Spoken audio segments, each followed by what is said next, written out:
नमस्कार दोस्तों, स्वागत है आपका गवर्नमेंट जॉब डिकोडर में। तो आज हम बात करेंगे स्टैटिक जीके का एक बहुत ही इम्पोर्टेंट चैप्टर जैनिज्म। जैन धर्म पे आज बात करेंगे। कहीं ना कहीं देखा गया है जैन धर्म या बुद्ध धर्म से एक या दो क्वेश्चन सभी एग्जामों में पूछा जाता है, चाहे वो ऑल इंडिया कोई सा भी एग्जाम हो। आज के वीडियो में मैं जैनिज्म को कवर करूंगा और आने वाले वीडियो में अगर आपका कमेंट आएगा तो मैं बुद्धिज्म पे भी वीडियो बनाऊंगा। तो आज के वीडियो को चलिए शुरू करते हैं। जैनिज्म की बात करते हैं आज। तो जैनिज्म की बात करते हैं तो जैन धर्म में 24 धर्म गुरु हुए, जिसको तीर्थंकर भी बोला जाता है। जो फर्स्ट धर्म गुरु था और या तीर्थंकर थे वो थे ऋषभदेव। ऋषभदेव थे तीर्थंकर पहले, और इनका जो सिंबल था वो था बुल का सिंबल। तो ये भी कभी कभी पूछा जाता है एग्जामों में, एमसीक्यू टाइप वाले में, कि बुल सिंबल किनके लिए यूज होता था। तो ये है ऋषभदेव। इनके दो पुत्र थे, भारत और गोमतेश्वर। जो फर्स्ट थे भारत, इन्हीं के नाम से भारतवर्ष जो ये वर्ड है ये आया सामने। और जो गोमतेश्वर है ये बाहुबली की जो मूर्ति है, बाहुबली की मूर्ति, वो सेकंड हाईएस्ट मूर्ति है इंडिया की। ये गोमतेश्वर के ही नाम पे है। अब टोटल तो 24 तीर्थंकर हुए, लेकिन हमारे लिए 3 तीर्थंकर इंपॉर्टेंट है, ऋषभदेव, पार्श्वनाथ और महावीर स्वामी। और जो इसमें मेन है वो है पूरा का पूरा महावीर स्वामी। वैसे तो फाउंडर जो है वो ऋषभदेव हैं। जो फर्स्ट फाउंडर हुए वो ऋषभदेव हुए, क्योंकि फर्स्ट तीर्थंकर थे ये। अब आते हैं हम 23वें तीर्थंकर यानी पार्श्वनाथ पे। जो पार्श्वनाथ थे इनकी 100 वर्ष की आयु में मृत्यु हो गई। कहाँ पे मृत्यु हुई? सम्मेद पर्वत पर। जो सम्मेद पर्वत है वहां पे इनकी मृत्यु हुई। इन्होंने 4 महाव्रत दिए, जिनको 4 वाउस ऑफ जैनिज्म बोला जाता है। क्या दिया इन्होंने? 4 महाव्रत। इस महाव्रत में जो पहला था वो था ट्रुथ, जिसको कहते हैं सत्य। सत्य बोलना चाहिए, इनका कहना था। नॉन वायलेंस यानी अहिंसा, अहिंसा को फॉलो करो। अस्तेय मतलब डू नॉट स्टील, कोई चोरी चकारी नहीं करनी है। अपरिग्रह, do not acquire any property, अधिक वस्तुओं को एकत्रित ना करें, ये इनका कहना था। सिंबल क्या था इनका? स्नेक का सिंबल था। बाकी बात करें तो टोटल जैनिज्म में 5 वाउस ऑफ जैनिज्म है। और जो 5वां जैनिज्म है, जो 5वां महाव्रत था वो दिया हमारे महावीर स्वामी ने। महावीर स्वामी ने जो 5वां इसमें ऐड कर दिया था वो था सेलिबेसी। जो 5th इन्होंने ऐड किया वो क्या था? सेलिबेसी, यानी ब्रह्मचर्य का निर्वाह करना। बात आई समझ में? होप करता हूं समझ में आ गई होगी। ओके, इसको ब्लैक में कन्वर्ट करते हैं। चलो अब बढ़ते हैं आगे। पार्श्वनाथ के बारे में समझ आ गया। स्नेक का सिंबल था इनका।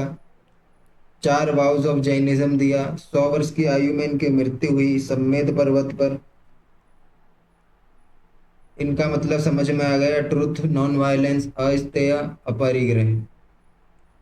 अब बात करते हैं मेन बंदे की, जो है 24वां तीर्थंकर महावीर स्वामी जी। इनका जन्म हुआ 540 बिफोर क्राइस्ट, वैशाली के कुंडग्राम में। कहाँ हुआ? वैशाली के कुंडग्राम में। जैसा कि मैंने बताया, इन्होंने 5वां महाव्रत सेलिबेसी दिया, यानी ब्रह्मचर्य। इनको यंग एज में जो इनका नाम था वो था वर्धमान। ये देखा होगा, ये लिखा हुआ है वर्धमान। इनको जैन धर्म का रियल फाउंडर माना जाता है। वैसे तो फाउंडर कौन है? ऋषभनाथ। लेकिन अगर पूछा जाए कि रियल फाउंडर कौन है, तो महावीर स्वामी, 24वें तीर्थंकर। इनके फादर का नाम सिद्धार्थ। कभी कभी इनका कुलवंश पूछा जाता है, तो ये थे ज्ञात्रक कुलवंश से, ज्ञात्रक कुलवंश। और जो इनकी मदर थी त्रिशला, वो थी लिच्छवी वंश से, लिच्छवी वंश से थी। समझ में आया? होप करता हूं आ गया होगा। अब चलते हैं इनकी वाइफ पे। इनका नाम था यशोदा। इनसे कोई ज्यादा क्वेश्चन नहीं पूछा जाता है, बट फिर भी एक बार को पूछ लिया जाए, इनकी वाइफ का क्या नाम था, तो यशोदा। डॉटर थी प्रियदर्शनी, और जो इनका सन इन लॉ था वो था जमाली। इससे क्वेश्चन पूछा गया है। जमाली कौन थे? ये first disciple of Mahavir, first अनुयायी, मतलब कि फर्स्ट शिष्य थे इनके, जो जमाली थे। बात आई यहां तक समझ में आ गई होगी। अब आगे बात करते हैं महावीर स्वामी की। तो 30 वर्ष की आयु में वर्धमान ने अपने बड़े भाई, जो इनके एल्डर थे, नंदीवर्धन, उनसे आज्ञा लेकर गृह त्याग किया। समझ में आया? इन्होंने 30 साल की आयु में गृह को त्याग कर दिया। किससे परमिशन लिया? तो नंदीवर्धन, जो इनके एल्डर थे, बड़े भाई। अब ये पहली बार किससे मिले? जैसे इन्होंने गृह तो त्याग किया, तो ये सबसे पहले मखली गोसाल से मिले। और मखली गोसल महावीर स्वामी के साथ रहने लगा। और बाद में इसने क्या किया? आजीवक संप्रदाय धर्म की स्थापना की। ये कैसा धर्म था? भाग्यवादी धर्म। आजीवक संप्रदाय धर्म की स्थापना की। और ये जो मैंने इधर लिखा है बिंदुसार, बिंदुसार कौन था? ये मौर्य वंश का जो दूसरा राजा था, चंद्रगुप्त मौर्य के बाद बिंदुसार। इन्होंने आजीवक संप्रदाय धर्म को अपनाया था। ये भी क्वेश्चन पूछा गया है, आजीवक को अपनाने वाला राजा कौन था? तो कौन था वो? बिंदुसार। सेकंड नंबर का। कौन से डायनेस्टी का? मौर्य डायनेस्टी का। समझ में आया होगा यहां तक। अब इनकी बात करते हैं दोबारा।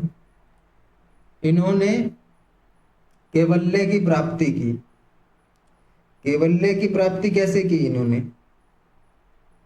12 वर्ष की तपस्या के बाद। कितने? 12 वर्ष की सब तपस्या। सोच रहे हो कितना होता है? और यहाँ पे जब हम प्रिपरेशन करते हैं, तैयारी करते हैं, तो 1-2 साल में फुस हो जाते हैं। तो भाई पेशेंस तो रखना पड़ता है, चाहे कोई सा भी एग्जाम हो। अब इन्होंने क्या किया? कैवल्य को क्या बोलते हैं? Infinite knowledge. क्या कहते हैं? इनफाइनाइट नॉलेज, यानी महाज्ञान की प्राप्ति। अब भाई 12 वर्ष की तपस्या की इन्होंने। इनको कहाँ पे मिला ये? जुम्मिक ग्राम में मिला। जुम्मिक ग्राम में रिजुपालिका रिवर, जी जो रिजुपालिका रिवर है ना, उनके किनारे, अंडर द साल ट्री, ये जो साल ट्री है ना, इसके नीचे, साल वृक्ष के नीचे महाज्ञान की प्राप्ति हुई। अब जैसा कि मैंने बोला, अब ऐसे भी क्वेश्चन पूछ सकता है भाई कि जैन धर्म में महाज्ञान की प्राप्ति को क्या कहा जाता है? तो क्या बोलते हैं? कैवल्य। कैवल्य। और कैवल्य को अदर नेमों से और जाना जाता है। तो इसमें भी कंफ्यूज मत होना, ये भी पूछा जा सकता है कि भाई जिन कब अपनाया, निर्ग्रंथ कब अपनाया, केवलिन कब अपनाया। ये देखो, ये केवलिन, जिन और निर्ग्रंथ, इनको तीन और अदर नामों से जाना जाता है। बात आ गई समझ में? और ये जो जिन है ना, ये सेकंड वाला, इसी से जैन धर्म शब्द भी बना है। तो ये भी पूछा जा सकता है भाई कि जैन जो टर्म आया, वो जो वर्ड आया वो कहाँ से आया? वो जिन, जो कैवल्य को कहा जाता है अदर नेमों में। बात आई भाई समझ में? आ गई होगी, पक्का आ गई होगी भाई। अब जो मैंने बता रखा है, इनका जो प्रथम शिष्य था वो जमाली था, इनका दामाद, ठीक है। लेकिन फर्स्ट फीमेल जो डिसिपल थी यानी शिष्य थी इनकी, वो थी चंदना। कौन थी? चंदना। बात करते हैं प्रथम अध्यक्ष यानी फर्स्ट प्रेसिडेंट की जैन धर्म में, वो थे आर्य सुधर्वन। आर्य सुधर्वन। अरे आर्य सुधर्वन कौन थे?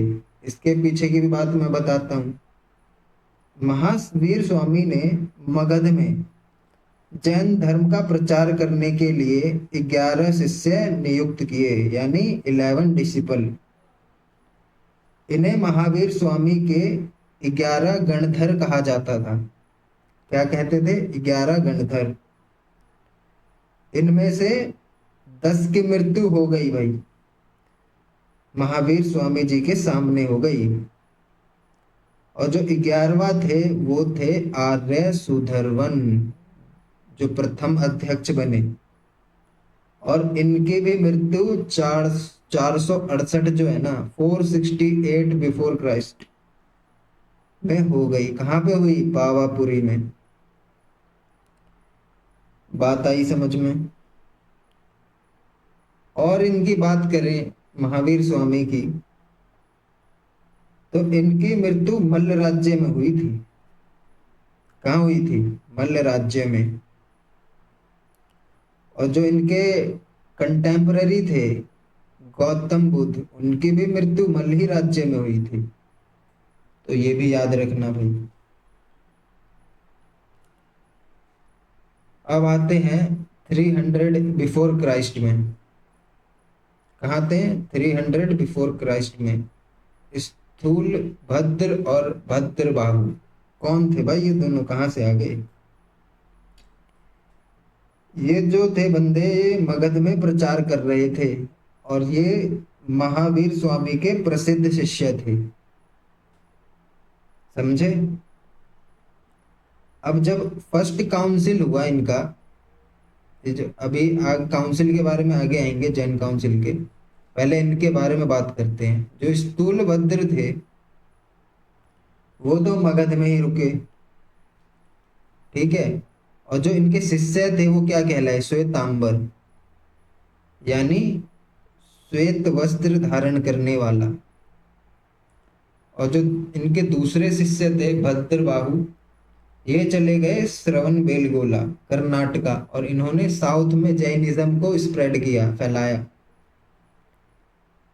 और जो इनके शिष्य थे उन्हें कहा जाता था दिगंबर। तो ये भी पूछा जाएगा भाई क्वेश्चन, स्थूल भद्र, भद्रबाहु। स्थूल भद्र को आप आसानी से याद रख सकते हैं, स यानी स से स्थूल, स से श्वेतांबर। समझ में आ गया? मगध में ही रुक गए थे ये। समझ में आया? आ गया होगा। दूसरा आ गया ऑटोमेटिक चॉइस, दिगंबर। तो कौन थे वो? भद्रबाहु। कहाँ गए वे? श्रवण बेलगोला, कर्नाटका में, और वहां पे जाके जैन धर्म को फैलाया। बात आई समझ में भाई? आ गई होगी। अब चलते हैं ये जैन काउंसिल पे, इनके पीछे का राज जानेंगे। ये इन दोनों का बंटवारा हुआ कैसे, श्वेतांबर दिगंबर क्या हुआ, किधर हुआ। ये देखो, जैन काउंसिल आया, पहला जैन काउंसिल 300 बिफोर क्राइस्ट में हुआ। वेन्यू क्या था? पाटलिपुत्र। आयोजक कौन था? चंद्रगुप्त मौर्य। चंद्रगुप्त मौर्य, मौर्य डायनेस्टी का संस्थापक, पहला शासक। इस बंदे ने क्या कर लिया भाई, संथारा और जो सल्लेखन, इनका रिचुअल जो है जैन धर्म में, वो अप्लाई किया अपने ऊपर। और ये जो सल्लेखन, ये पूछा जा सकता है क्वेश्चन कि संथारा और जो सल्लेखन है वो कौन से धर्म से रिलेटेड है। एक तो ये पूछा जा सकता है। फिर पूछा जाएगा ये जो जैन धर्म में संथारा वर्ड है इसका मतलब क्या है, या सल्लेखन का मतलब क्या है। तो इसका मतलब है सत्य प्लस लेखन, मतलब जो अपने आप बंदा खाना पीना छोड़कर भूख से मृत्यु करवा ले अपनी, उसको कहते हैं सल्लेखन। तो मौर्य जी ने क्या करा, चंद्रगुप्त मौर्य जी ने अपने आप मृत्यु को प्राप्त किए, ये रिचुअल को फॉलो करके। अब जो काउंसिल था इसका जो अध्यक्ष था वो कौन था, स्थूलभद्र। ठीक है। अब जो इस काउंसिल से जो आउटकम निकला, ये काउंसिल करवाया गया, तो भाई काउंसिल किस लिए करते हैं, कोई किसी चीज की मीटिंग हो रही है, कोई बंदे हैं बहुत सारे बैठे हुए, तो इसका कुछ आउटकम निकले, कुछ आउटपुट निकले। तो यहीं से डिवाइड हुआ ये दो समुदाय में, टू पार्ट्स में, श्वेतांबर और दिगंबर। श्वेतांबर को स्थूलभद्र फॉलो करवा रहे थे और दिगंबर को भद्रबाहु। बार बार रिपीट कर रहा हूँ, समझ में आ जाएगा, सुनते रहना इसको, आसानी से दिमाग में फीड हो जाएगा। उसके बाद आप जहाँ कुछ समझ में नहीं आ रहा रिलेट करके पहले एक बार सुन लोगे तो ये रिवाइज मतलब 5-10 मिनट में कर सकते हो आप। इसको मैंने ऐसे ढंग से लिखा है, पूरा शॉर्ट जितना भी कंसाइज हो सकता है, जैसे मैं पढ़ता था भाई वैसे ही दिया हूँ इसमें आपको प्रकट करके। अब आते हैं भाई सेकंड काउंसिल। अब देखो फर्स्ट काउंसिल तो भाई 300 बिफोर क्राइस्ट, और ये हो गया 513 एन्नो डोमिनी में। समझ रहे हो इसका मतलब -300 से पहले जीरो पे आया, फिर प्लस 513, यानी 800 साल तक का वक्त लग गया सेकंड काउंसिल में। कहाँ हुआ ऑर्गेनाइज ये, वल्लभी गुजरात में। अध्यक्षता कौन थे, देवर्धि क्षमा श्रमण। इसको हिंदी में लिखा हूं क्योंकि इंग्लिश में स्पेलिंग मिस्टेक की संभावना थी। देवर्धि क्षमा श्रमण। अब इधर ही जैन ग्रंथ को क्या कहने लगे, आगम। आगम भी कहा, ये भी पूछा जाएगा आगम जो है वो किसे कहा जाता है, कौन से धर्म से रिलेटेड है। जैन ग्रंथ को क्या कहा जाता है, तो आगम कहा जाता है। बात आई समझ में। अभी जो दूसरा काउंसिल था इसका भी आउटकम आया होगा।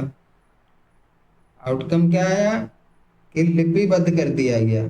लिपिबद्ध मतलब Jain teaching starts in written form. अब पहले तो जस्ट ओरली होता था, अब इसको रिटन फॉर्म में भी फॉलो करवाने लगे। समझ में आया, आया होगा भाई, बिल्कुल आएगा, क्यों नहीं आएगा। अब एक और चीज है इसमें, three jewels of Triratna of Jainism, ये अदर पॉइंट्स हैं, इसको आप नोट कर सकते हैं। Right faith, right knowledge, right conduct, ये त्रिरत्ना थे जैनिज्म के, जैन धर्म के। होप करता हूं भाई सब समझ में आया होगा, सब समझ में आया होगा, अच्छे से सुने होगे। पूरा जो वीडियो देखेगा भाई, जैनिज्म जैन धर्म का एक क्वेश्चन भी छूटेगा नहीं। बात आई समझ में। एक चीज और मैं ऐड करता हूं उसमें, अदर पॉइंट में, ये जो लिटरेचर फॉर्म था, language, language of literature, literature जो था जैनिज्म में यानी जैन धर्म में, वो क्या था, प्राकृत लैंग्वेज। समझे, प्राकृत।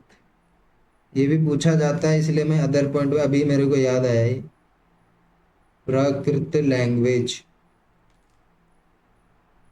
समझ में आई बात? और जो पहला उपदेश दिया गया था ना, पहला उपदेश जो दिया गया था, फर्स्ट जिसको बोल सकते हैं हम सरमन, फर्स्ट शर्मन दिया गया था, वो दिया गया था किसमें? पाली लैंग्वेज में। ये अदर पॉइंट में लिख लेना या सुन लेना यार, 3-4 बार सुन लोगे तो अपने आप ऑटोमेटिक याद हो जाएगा। मेरे को अभी अभी याद आ रहा है, देखो पढ़ाते पढ़ाते। फर्स्ट सरमन यानी पाली लैंग्वेज में दिया गया था पहला उपदेश। कहाँ दिया गया था भाई? राजगृह, राजगृह, राजगृह या राजगृह बोल सकते हो। ठीक है, होप करता हूँ भाई सब समझ में आया होगा। अब एक बात मेरे को बताओ इधर, एक बात मेरे को पूछनी है यार, सब्सक्राइब क्यों नहीं करते हो? कोई टैक्स चार्ज नहीं लगता, कोई जीएसटी नहीं लगता, बस जस्ट बटन दबाना है। और शेयर करो यार, इतने अच्छा अच्छा वीडियो इतनी मेहनत से बनाना पड़ रहा है। पहले ऑफिस से आओ, फिर उसके बाद यहाँ से टाइम निकाल के इन बंदों को देना होता है। सोचता हूँ कि जितने भी जुड़े हुए हैं कम से कम उनको तो फायदा हो। यार और जोड़ो, इसमें कंपटीशन वाली कोई भावना नहीं है, जितना आगे फैलाओगे और लोगों को पहुंचेगा, है ना? देखो कंटेंट का तो भंडार पड़ा हुआ है, उसमें कोई दो राय नहीं है, लेकिन हमें तो चाहिए पिन पॉइंटेड ना। भाई पीएचडी तो नहीं करना है सब सब्जेक्ट में, है? पीएचडी तो किसी को नहीं करना, ये एग्जाम निकालना है, गवर्नमेंट जॉब निकालना है ना। तो जिस बंदे ने इतने सारे निकाल रखा है, तो कम से कम उसको तो भाई, वो जो बना रहा है वीडियो उसको तो फैलाओ। वो दूसरे बंदों तक तो जाने दो, अपने पास ही रखोगे क्या? है? तो भाई लाइक करो, सब्सक्राइब करो, शेयर करो दबा के जितना हो सके, और ये वीडियो को वायरल करो दबा के। यही है आपकी, आप कमेंट करो। इसी इन्हीं सब से तो यार मोटिवेशन मिलता है ना मुझे, कि भाई बंदे देख रहे हैं, कमेंट कर रहे हैं इसके ऊपर। कुछ चीज नहीं समझ में आ रहा है तो उसको बताओ कौन सी वीडियो चाहिए, वो बताओ, टेक्निकल की चाहिए, नॉन टेक्निकल की चाहिए, जीके जीएस को इसलिए दे रहा हूँ कि ये आने वाले, देखो ये रेलवे जेई का आएगा, स्टैटिक पूछा जाता है, फिर जनरल साइंस की भी लाने वाला हूँ मैं। फिर ये अदर्स एग्जाम जितने भी होते हैं, एसएससी के नॉन टेक हो गए, बीएसएससी के कुछ होने वाले हैं, आरआरबी जेई, उसमें तो दबा के पूछते हैं। तो रेलवे एएलपी, रेलवे टेक्नीशियन, तो भाई इन सबको फैलाओगे यार, दो इन बंदों को जरूरत है। पिन पॉइंटेड लिखा है मैंने, एक भी थोड़ा सा भी कचरा दिख रहा है इसमें? कुछ नहीं दिख रहा होगा। चलो ठीक है, टेक केयर, बाय, जय हिंद। मिलते हैं अगले वीडियो में बुद्धम में, बुद्धिज्म। Okay, thank you.